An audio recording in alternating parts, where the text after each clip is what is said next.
datang di acara Generasi Sehat bersama saya Ika Soleha yang hari ini akan menemani waktu Anda selama kurang lebih 10 menit ke depan dengan topik obrolan yang menarik dan bermanfaat. Nah pemirsa, untuk hari ini kita akan membahas fenomena baby blues yang beberapa waktu lalu sempat menjadi bahan perbincangan di media sosial. Jadi hari ini kita mau bahas dari penyebabnya apa, gejalanya apa, lalu dampaknya bagaimana, dan bagaimana cara mengatasi baby blues ini. Maka dari itu, di sini saya sudah bersama narasumber kita yang merupakan kelulusan dari jurusan kebidanan. Halo Kak Ranum, selamat datang. Halo, kenalkan nama saya Ranum dari Poltekkes Kemenkes Jakarta 1. Nah sebelumnya, makasih ya Kak udah meluangkan waktunya untuk datang ke sini dan bersedia untuk berbagi informasi seputar baby blues ini. Nah sebelum kita lebih lanjut lagi untuk mengupas tentang baby blues ini, boleh dikasih tahu nggak sih Kak sebenarnya apa sih yang menyebabkan ibu yang baru saja melahirkan itu mengalami baby blues ini? Mungkin yang pertama itu penyebabnya dari dukungan keluarga yang kurang. Biasanya setelah ibu melahirkan itu pasti ada sedikit trauma karena kesakitan yang dialami saat melahirkan. Jadi dukungan dari suami, keluarga itu penting untuk ibunya sendiri.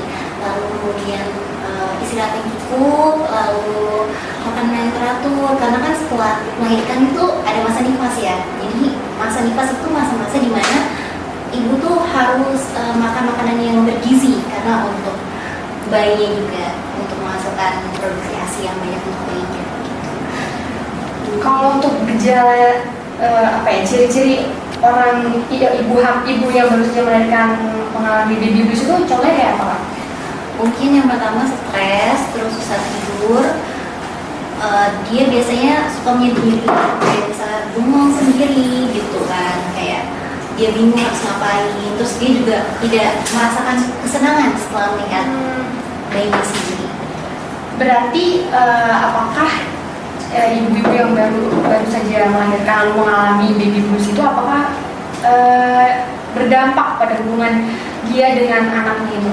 Pasti dong, pasti sangat berdampak karena bisa juga bisa mempengaruhi stimulasi bayinya nanti. Jadi bisa ada keterlambatan, misalnya bayinya terlambat berbicara, terlambat berjalan gitu. Jadi itu lebih ke kasih sayang ibunya kurang terhadap bayinya. Jadi bakal ada jarak antara ibu dan bayinya yang bisa menyebabkan bayinya nanti tidak mendapat kasih sayang dan segala macam.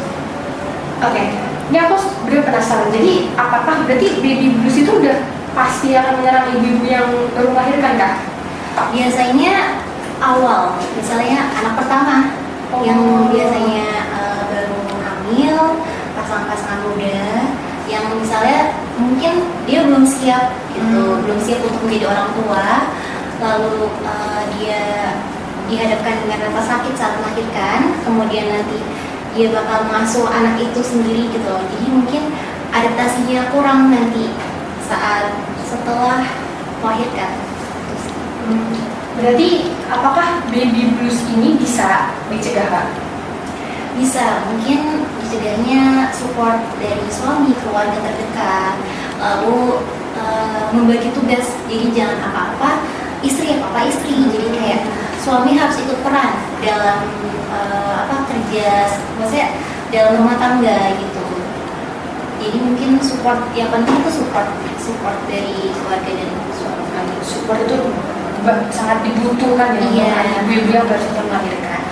Nah tadi kan cara mencegahnya Kak. Kira-kira kalau untuk mengatasinya nih ibu-ibu yang sudah mengalami, nah untuk mengatasinya itu bagaimana?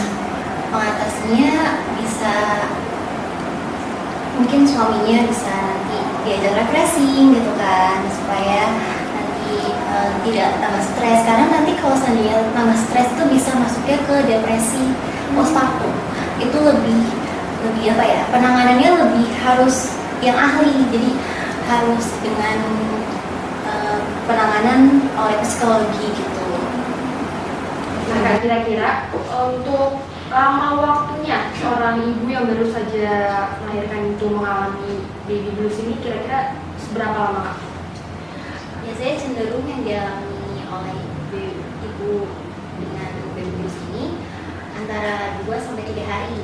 Tapi bisa jadi itu sampai 2 minggu, tergantung gimana cara ibunya mengatasinya gitu. Apakah Kak sendiri pernah melihat atau pernah mengalami seorang ibu-ibu yang mengalami baby blues ini? Pernah waktu aku PKL ya di puskesmas. Jadi setelah aku menolong ibu melahirkan, kan ada dalam 2 jam. Jadi selama 2 jam itu bayinya tuh masih diobservasi, jadi belum boleh dikasih ke ibunya. Jadi itu ada masa dimana saat bayinya diobservasi, ditaruh di ruangan bayi dulu, kadang ibunya tuh sering ngelamun, kayak ibu itu tuh ngelamun, terus dia tiba-tiba bengong gitu. Tapi itu mungkin juga karena nggak ada suaminya pas di situ ya. Oh ya, Iya, nggak ada suaminya. Iya, jadi waktu itu masalah suaminya tuh masih kerja, jadi dia tuh belum sempat, maksudnya mungkin belum bisa ke situ kali ya, atau mungkin dia ada masalah di keluarganya atau gimana. Jadi dia tiba-tiba ngomong sendiri, terus dia mungkin lelah juga ya karena habis melahirkan gitu. Lalu setelah selesai diobservasi selama 2 jam, kita kasih tuh bayinya ke ibunya. Terus tiba-tiba ibunya tuh apa ya, ngerasa murung terus tiba-tiba kayak cuman ngeliatin bayinya gitu, kayak gak ada rasa senengnya gitu, atau kayak intinya gelisah gitu loh, gelisah gitu. Jadi terus emosional yang tiba-tiba dia nangis gitu doang sih. Kira-kira di saat apa, momen apakah seorang ibu yang mengalami baby blues itu sudah saatnya untuk mendapatkan penanganan dari tenaga medis? Mungkin di saat ibunya benar-benar depresi, karena kan baby blues sendiri itu ada tahapnya ya. Kayak tadi baby blues itu sama aja postpartum blues, itu dari rentang waktu 2 sampai 3 hari bisa sampai 2 minggu. Lalu kalau seandainya itu tidak bisa tidak bisa menghilang, tidak bisa sembuh, maka akan beralih menjadi depresi postpartum. Jadi depresi setelah melahirkan. Jadi itu kayak ibunya benar-benar benar-benar kayak punya gangguan mental. Dia ngeliat bayinya aja, dia nggak senang.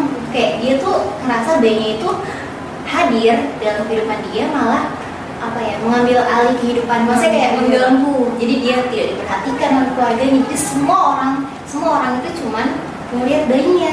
Jadi cantik bayinya, dan bayinya kayak gitu. Jadi dia tuh seakan-akan tidak dipedulikan oleh orang lain, yang akan menyebabkan dianya mengalami depresi. Jadi dia membunuh bayinya, terus dia tidak terawat gitu loh. Jadi rambutnya putus segala macam nggak ngerawat diri sama sekali kayak gitu. Jadi itu bisa bisa meminta bantuan dari tenaga medis. Tadi kan sebelumnya karena menyinggung biasanya ibu yang baru saja melahirkan itu biasanya mengalami baby blues biasanya anak pertama. Tapi ada kemungkinan nggak kalau misalkan ibunya melahirkan lagi anak 2, anak 3 itu mengalami baby blues lagi tuh ada kemungkinan gitu nggak? Mungkin ada, tapi itu sedikit ya, karena sebelumnya dia mungkin udah merasakan gimana nih waktu anak pertamanya gitu. Untuk anak keduanya ini mungkin bisa aja terjadi karena mungkin dari hubungan dia dan suami renggang gitu kan. Kayak mungkin waktu awal-awal nih dia mengalami baby blues juga, tapi itu cuman kayak dia kurang beradaptasi dengan lingkungan. Tapi hubungan dengan suaminya dia baik. Nah, untuk anak yang kedua ini mungkin tiba-tiba hubungan dia dan suaminya itu memburuk, jadi itu bisa juga menyebabkan baby blues gitu.